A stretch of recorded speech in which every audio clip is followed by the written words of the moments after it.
மலையாள சினிமாவில் முன்னணி நடிகையாக இருப்பவர் வின்சி அலோஷியஸ்.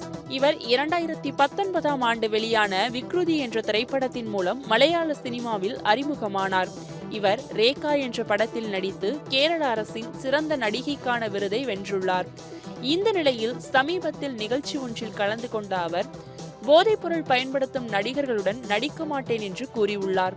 ஒரு மலையாள படத்தில் முக்கிய கதாபாத்திரத்தில் நடித்திருந்தேன்.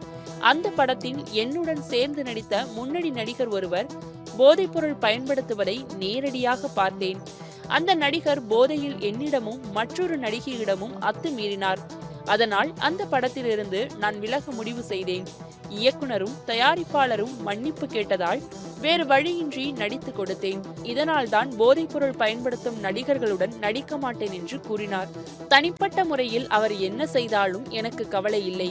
பொது இடத்தில் போதைப்பொருள் பயன்படுத்தி மற்றவர்களுக்கு சிரமத்தை ஏற்படுத்துவதை ஏற்றுக்கொள்ள முடியாது என்று தெரிவித்துள்ளார்.